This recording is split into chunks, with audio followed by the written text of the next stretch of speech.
Hello, Internet, and welcome to episode 249er of Verbal Graffiti with your host, Brian Glass, a.k.a. the B-Man, the People's Degenerate. As a babe, would you be offended if I were to ask you if you have an OnlyFans account? I ask because I think. I ponder. I vacillate between the two, whether or not you'd be offended or not. And this is probably not the correct audience to be asking. Because let's be honest, the viewers of Verbal Graffiti, and again, thank you for being here. A tip of my penis to you all. Most of you are Johns. Not many babes watch Verbal Graffiti. I gotta guess, over 90% of my viewership are Johns. And mostly ugly Johns at that. Desperate, in need of some sniz. So maybe you're not the correct audience to be asking, but this is what I'm thinking. Because it is an interesting question. And there's a lot of different, not a lot of, but there's seven different perspectives or angles that a babe can take when a John like myself asks you that question. And let's, for the hypothetical, or just for the mental exercise, let's assume it's a babe I don't know. Or a babe you don't know. Or any of us could be asking this question. I'm sure we all are. If you go out in public, and I hope you're getting out there in the world at some point. Hopefully you watch Verbal Graffiti or listen to Verbal Graffiti first, and then go out into the real world and do whatever it is you're doing out there. Or you're walking around, or you see people out and about, and you see a hot babe, and maybe she's a little younger, but of age. You know, not barely or beyond barely legal, but not at the wall yet. So she's in the sweet part of the bat, and you see her, you don't know her.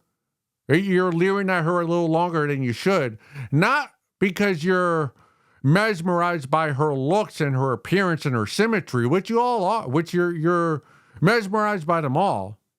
But what you're more thinking about or reflecting about as she passes you, or you see her in the distance, is, does she do OnlyFans? I'm not the only one who thinks this, am I? I can't be the only one.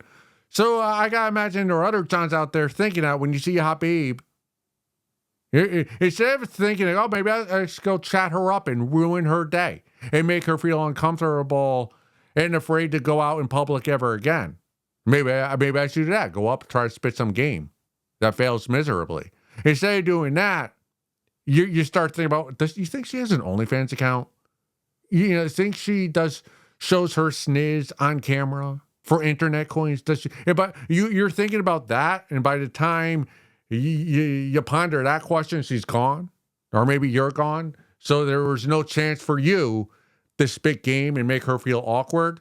So maybe it's to her benefit that you're thinking about whether or not she does OnlyFans. And when I say she, any babe out there, any body type, because there are a lot of uglies that do the OF. But I do think about that plenty of times, because I'm out doing stand-up a lot. And sometimes I'll see a babe and I go, and I don't know what it is. There's just some babes give off an OF vibe. And I don't really know how I sense that, because I don't watch OnlyFans. Sometimes I'll watch some like pirated clips of OF, but I don't subscribe to anyone's OF. We've been over this before. Go back into the analog of Verbal Graffiti if you want to hear me talk my stances on OnlyFans and why I don't subscribe to them. Although I do support your right to do an OF account, regardless of your gender. But but there is a vibe. Sometimes I'll see a babe. I feel the vibe without even talking to her. Really, without even being within her vicinity. She could be across the room. I have no idea what she smells like. Or I have no idea what her personality is. I just look at her and I get a vibe that she does OF. To me, that's a positive. Some babes would see that as a negative, as a misogynist, as a horrendous opinion to have. But I think it, and I'm admitting it here at Verbal episode 249 or a Verbal Graffiti.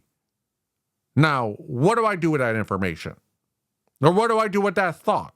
Because there have been plenty of times where I've wanted to propose the question, not will you marry me, but do you have an OnlyFans account? And I don't really know. I do know what the response is going to be. If it's negative, but I know what the response is going to be. My in the depths of my ball sack between my two balls is telling me that babes are going to be offended if I ask them if they have an OnlyFans account. And they're gonna be very offended. They might slap me. They're gonna tell me off, and I don't like confrontation. That's why I don't ask the question. There has to be, with that inkling in my ball sack, there has to be a small smidgen of babes who do OnlyFans who would see that as a compliment. Because it is a compliment. I only get that vibe, that feeling in my ball sacks, in the very deep end of my ball sack, that a babe does OnlyFans. I only get that feeling, that vibe of a babe if she's attractive, if she's visually appealing, if she's somebody I'd like to engage with sexually. It's almost the highest compliment I can give a babe is to ask her, do you do OnlyFans? Because when I ask you, do you do OnlyFans? That's a veiled way of me saying, you're hot. I'd like to see you have sex. I'm not even asking to have sex with you. I'm just saying me and other Johns like me, I gather, would like to watch you engage in fuck. That's the highest compliment you can give a babe. Anybody of any gender. You ask a guy, do you do OF? And chances are that you were saying, hey, I think you're pretty handsome. Or me to a babe, hey, I think you're pretty hot. So I feel as though the babe should take it as the highest level compliment that can be given from a stranger to a babe. But like most babes, they misconstrue and fuck everything up. So maybe they don't think. I don't. When I propose the question, I know most babes are not going to be reflective on that question and take the time to think it out before giving an answer. It's immediately going to be, no. I don't, like, no. Like, I don't, like, no. Right? It's immediately be offended by it. And then some are going to be, no. Why would you think I do that? Very few babes, when I propose the question, do you have an OF, are going to reflect and you go, well, I'm offended, but wait, you think I'm hot enough for OF? And then view it as a compliment. They construct why I'm asking the question. Very few babes have the ability or even would even just ponder the question that I propose. Think about it, because back in the day, when I was coming of age, the internet was very new. So I did sometimes have to rely on magazines.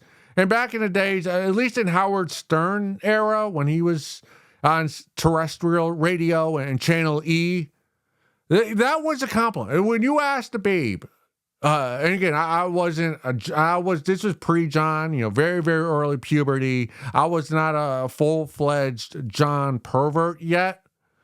But other adults, Johns, if you were to ask a babe in the 90s, hey, or 80s or whatever decade, hey, have you done Playboy? That would be viewed as a compliment because Playboy was viewed as artistic smut. All right, there was a value to that smut. But if you ask the babe, hey, do you do Hustler? I think most babes would view that as an insult. Like no, I'm not that.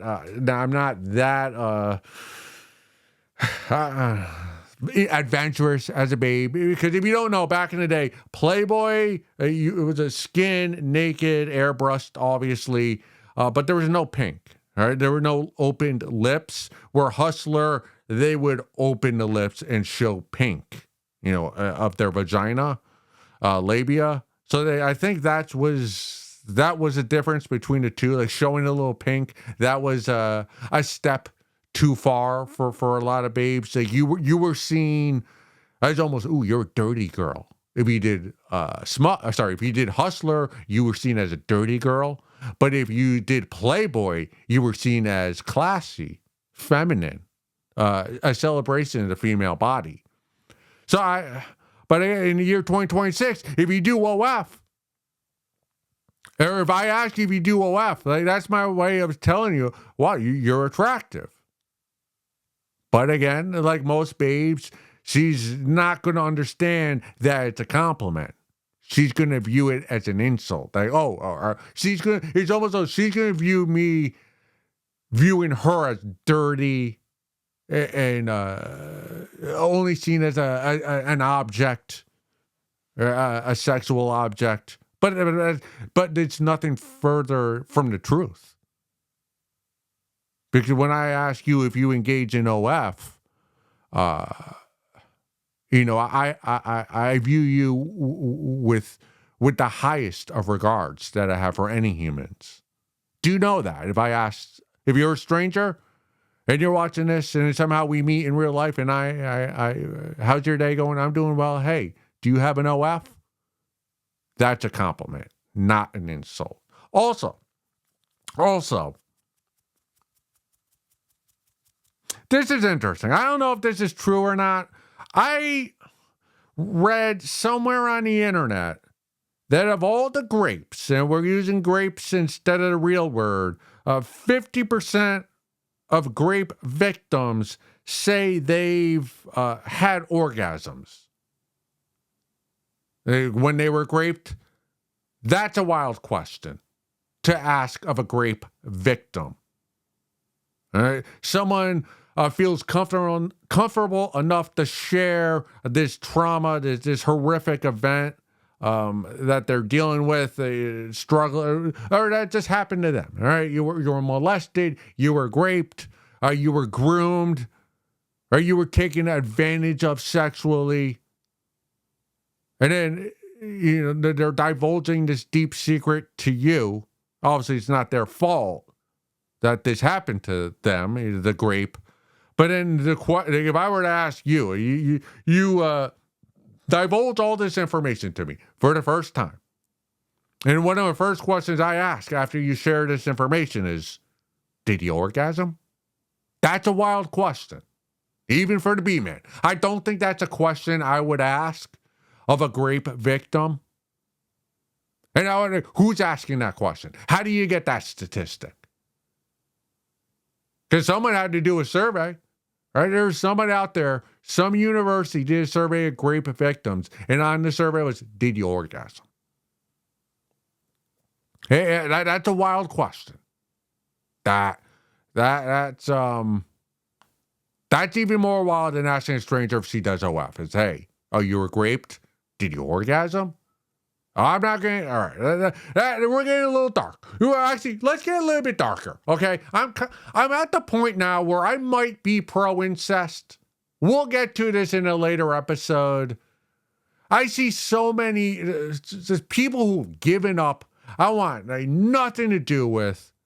We're in the sewer. Right? We're in the sewer of life. And I see people cursing in public, no manners, no politeness, no decorum.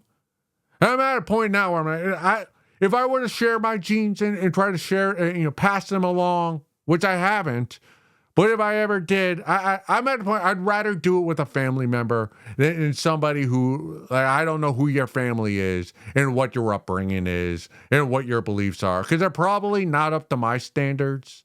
So at least if I reproduce, I don't know, with one of my sisters or cousins or aunts or somebody, at least I knew that it was my blood, our lineage. I wouldn't want to engage in the act to procreate with a family member or someone I share the blood with. But I would rather have my offspring have 100% my genetics of my family than some outsider. So I kind of fuck with the British royals and how they did that for centuries. I get it now. I get it. After living 42 years, the other options to procreate with, they might be fun to fuck. They're definitely fun to fuck. But my genes are better than yours. Clearly. My genes, my genetic makeup is better than yours. So why would I share my genetics with your genetics? Because yours are going to push my next generations down. It's like I'm setting my offspring. I'm setting them up for failure, sharing my genes with yours. It's not the right thing to do. So I might. The more I think about it, the more I'm not saying I'm pro incest. I'm willing to listen to the debate. Moving forward. All right, this next one comes from the subreddit. Does the Facebook Marketplace wedding ring dress method work? Well, what is this method?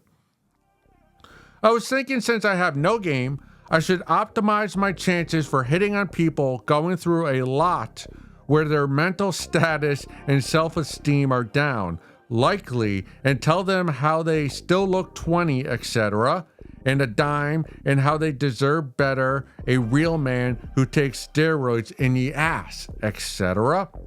I was thinking of also roaming the neighborhood, doing surveillance to determine which houses have stay-at-home moms and deflating their tire and making a small hole, then knocking on the door as a concerned neighbor, then patching it up, airing it up on a hot day with sweat rolling down my body and seeing if they let me inside for some water and winging it from there.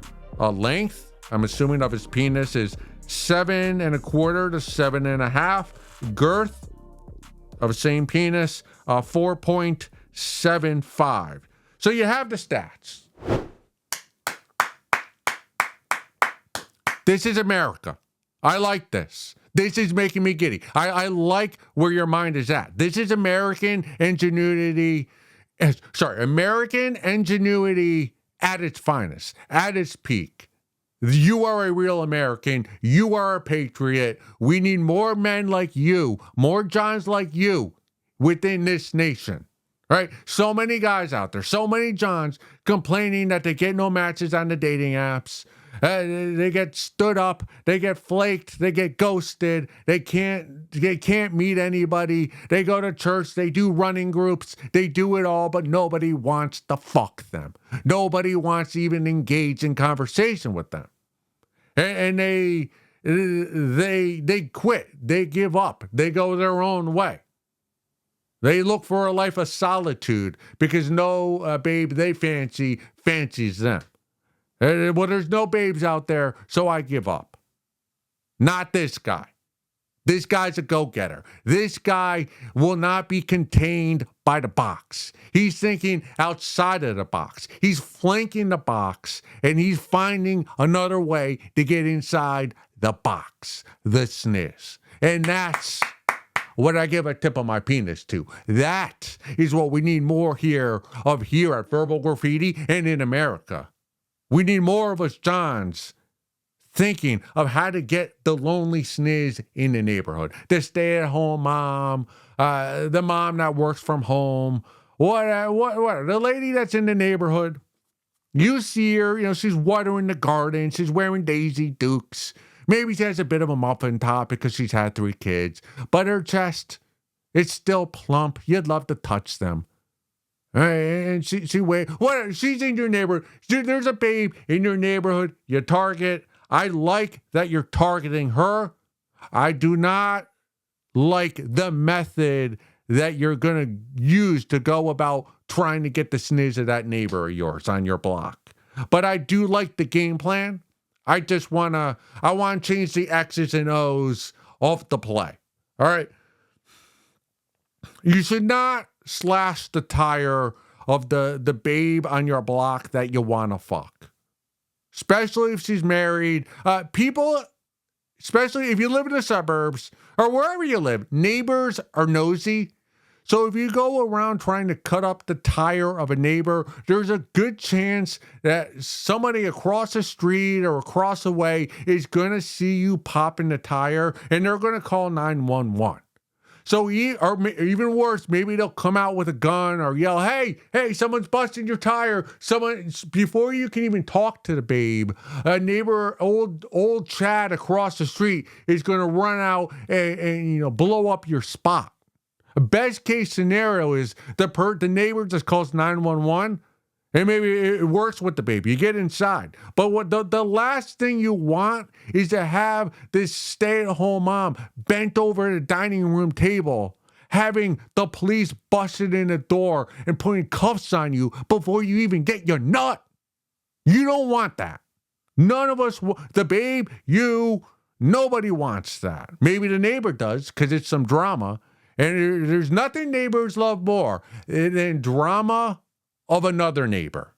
So, but I like how you want to get in the house. I suggest, right? Let me coach you up a little bit from one John to another. All right. So you have a lady at the end of the street. She's a babe. She wears Daisy Dukes while she's watering her flowers. Maybe she has a small garden on the side of her house. She's growing pumpkins and basil, ginger. She has it. You see it.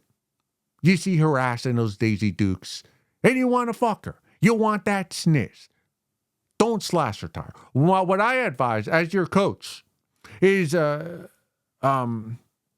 right, you go outside. Let's say it's a hot summer day. Go outside shirtless.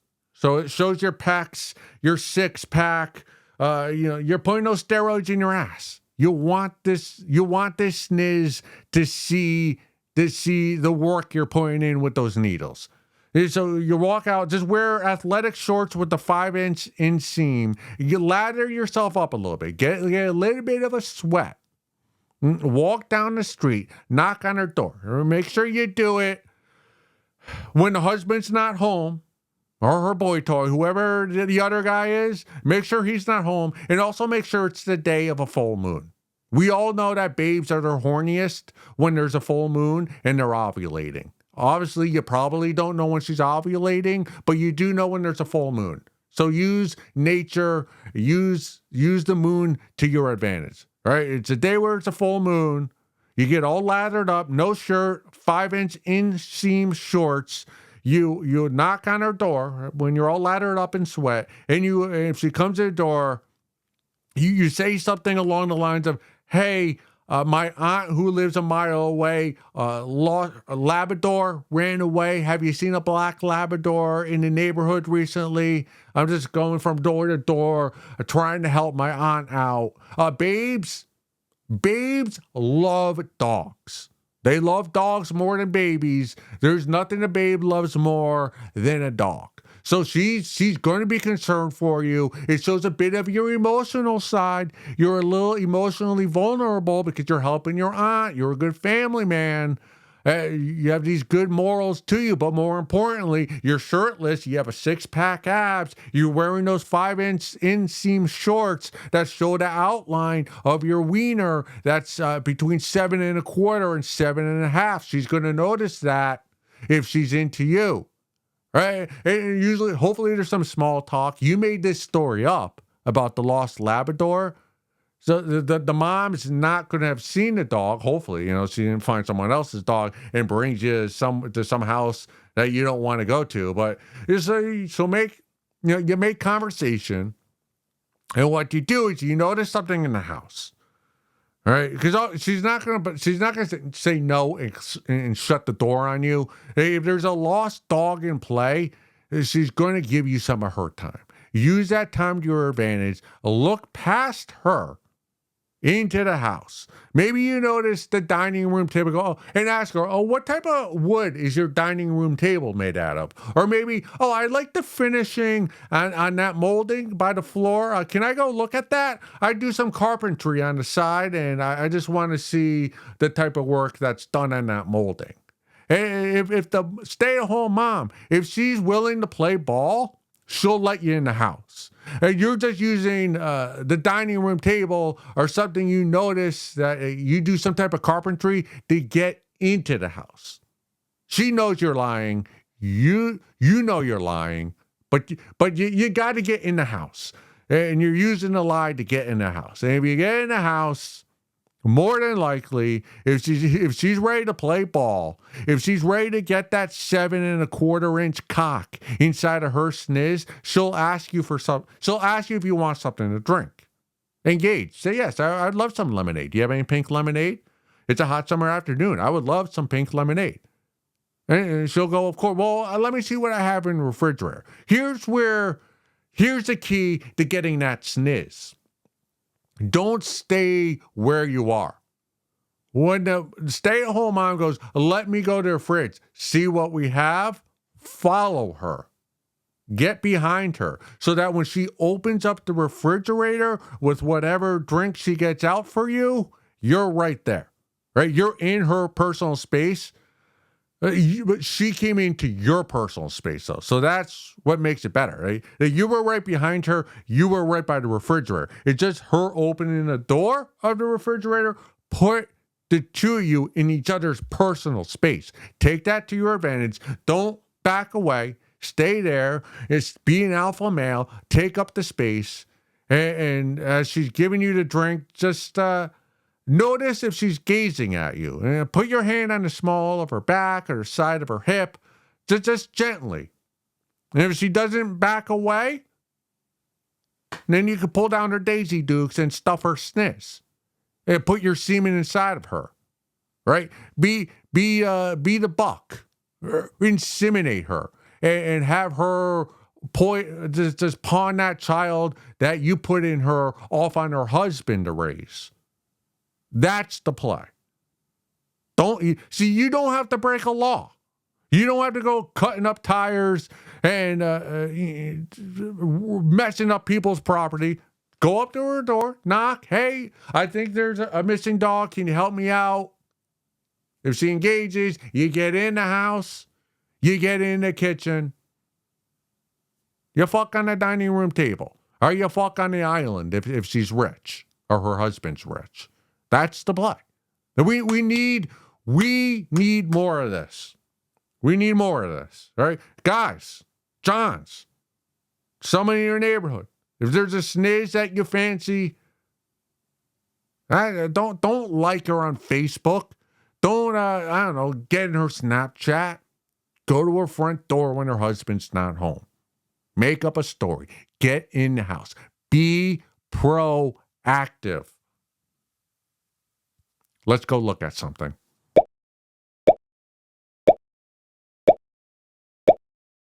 Episode 249er, segment 2.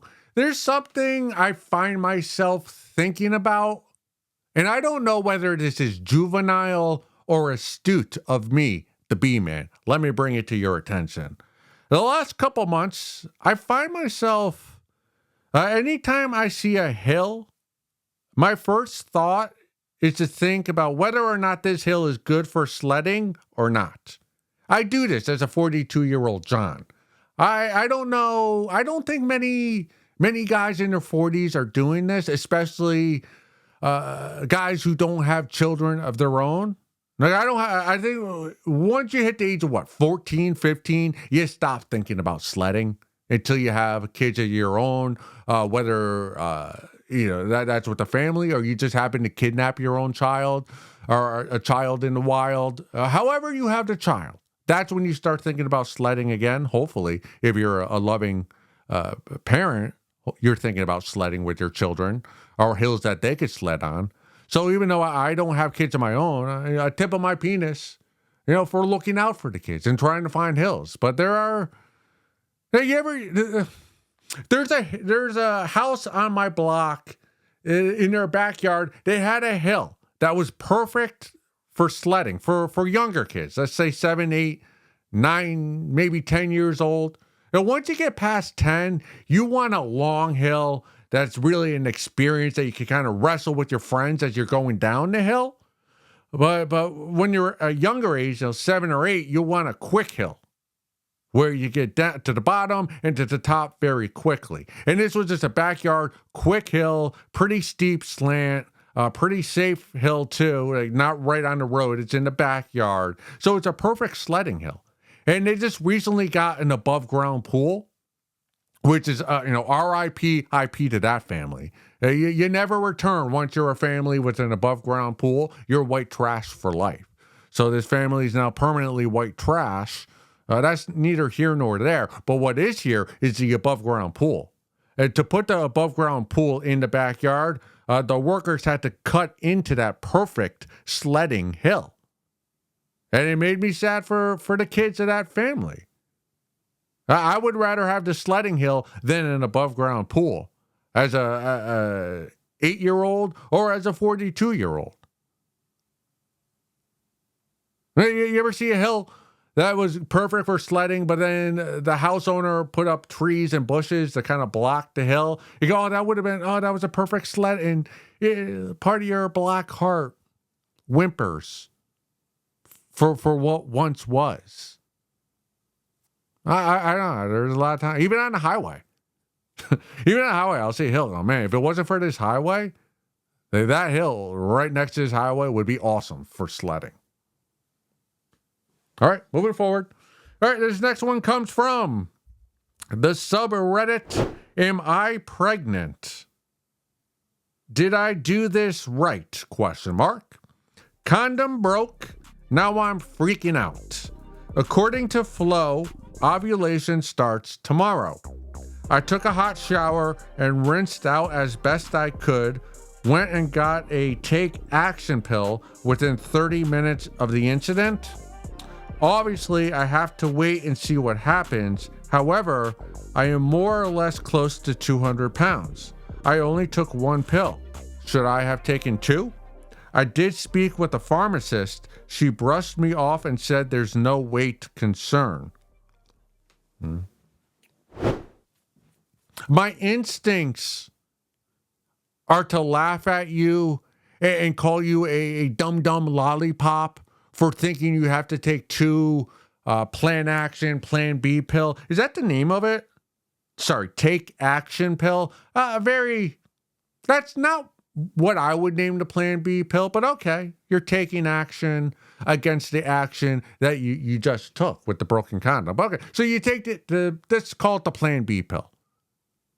I want to laugh at you for thinking the plan B pill is dependent on how much you weigh. And if you weigh a lot more, for your sake, over 200 pounds, you should take multiple pills. I want to call you a dumb lollipop. I can't because I'm ignorant. I don't know. I don't know the answer to that question. I'm guessing you only have to take one. Your logic does make sense. Similar to the alcohol. Most of my guy friends, they can drink a lot. They can drink me under the table. Right? I'm 161 pounds. How much alcohol you consume and how quickly you get drunk is dependent on how much you weigh, how much you've eaten beforehand, how much fat to muscle. It all goes into the equation of how much alcohol you consume, how quickly the alcohol hits you, and what your BAC level is at. So I know that's the case with alcohol. So I've never really had to think about taking the Plan B pill. And it's honestly something I never would have thought about. So thank you for bringing it to my attention. And all of us here at Verbal Graffiti. It makes sense to me. I know the answer is probably you only have to take one. Like the pharmacist told you, shrug you off. Yeah, just take one. Well, if there's a baby who weighs 100 pounds, taking a Plan B pill, I would imagine, or at least my logic, well, the Plan B pill is going to affect her. One pill is going to affect her body much more. It's going to hit her harder than you at 200 pounds. So taking 2 pills, hell, even regardless of your weight, whatever, something happens, condom breaks, you don't use a condom, he busts inside you when you told him not to, whatever happens, you got to take plan B. Why not take 2 pills or 3? Seems the more plan B pills you take, the more likely it will be effective and prevent the pregnancy from happening or put the kibosh on the pregnancy that happened. Logically, that makes sense. I know a lot of you babes right now are probably laughing at me. All right, you're elbowing your girlfriends. You're stopping your pillow fight with your girlfriends in the bedroom at the slumber party you're at right now, and you're elbowing them and go down to B-man. He thinks you got to take multiple Plan B pills to prevent the pregnancy, or at least taking multiple pills will like double the effectiveness of it. Like sometimes when I have stinky breath, I'll take mint gum, but I'll use multiple pieces. Like, well, the more mint gum or mints I put in my mouth, the more it will make my breath smell better. So it's all, I want to call you a dum-dum. Everything in me. It's coming up from my ball sack. I want to dum-dum. I can't do it. I can't do it because your logic makes sense. I feel bad for the John in this case. Hey, you made him use a condom. Ugh. I mean, that's offensive, right? When the babe asks you, hey, can you put on a condom? They go, you don't trust me? You think I have an STD? Or you don't trust the other babes that are in my harem? Like, that's already offensive. Hey, what's worse? Is there anything worse than you use a condom and the condom breaks or it falls off? And wait, we have to go through all of the plan B and the worrying about the pregnancy, but we also use a condom? I mean, that's the worst of both worlds. And this happened to you. Where I feel bad for the John is A, having to wear a condom, and B, his semen, his gooey goo, it hasn't even dripped out of your sniz yet. It hasn't even dried on your inner thigh and on the sheets of your bed yet. Before you're on the phone with the pharmacy, walking down to CVS to get your Plan B pill. That's a shot to his ego. At least it would be a shot to my ego. In a fantasy world, I would prefer I leave the babes apart. Let's be honest. I'm going to the babes' place because I live with my mom. So in a perfect world, I would like to leave the babe's apartment that night before she's got the Plan B pill. The time period between nutting inside of a babe and how quickly she goes to get the Plan B pill says everything about how she thinks and feels about you. Right? If your semen is yet to dry on the bed sheet and she's already on the phone with the pharmacist crying, begging for the take action pill, she wants nothing to do with you. That sexual experience was 100% a regret. She's going to continue to drink tequila to try to block the memory of anything to do with you out of her mind.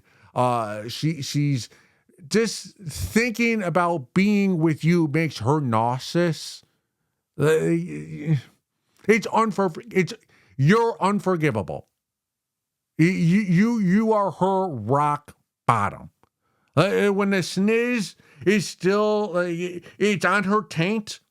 Right, it hasn't even gone all the way from her sniz to the bed sheet. Like, it's on her taint. It's slowly dripping down to the bed, but yet to hit the bed. And she's running to the door. She's getting up to go outside to go to the drugstore, the corner, to get the Plan B pill. Like, why you haven't even kissed her goodnight yet? Like she was using you. She wants no future with you. But, if she waits till the next morning or she waits up to 48 hours to get the Plan B pill and take it, There was a time period in that 48-hour period where she was envisioning having a family with you, being a union. Obviously, logic hits and she's like, well, I don't want to break up with you, because obviously that's what's going to happen, right? The condom breaks and you might have a child, but then you're going to end up having to drop the child off every Thursday afternoon in the Walmart parking lot, split custody, right? She doesn't want that. So, the more, she's using more of her brain than her heart. So she takes the plan B. But do you know, like, if she waited 24 hours, there was a period where she was envisioning being with you, a union, a family with you. Not what this babe was doing, though. But if you haven't even rolled over yet and she's on the phone with a pharmacist, she's disgusted with you. And that time period between the nut and getting plan B and how long that time period is says everything you need to know about what that woman thinks of you.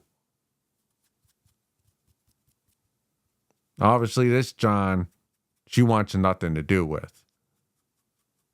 And I've never really thought about that till right now.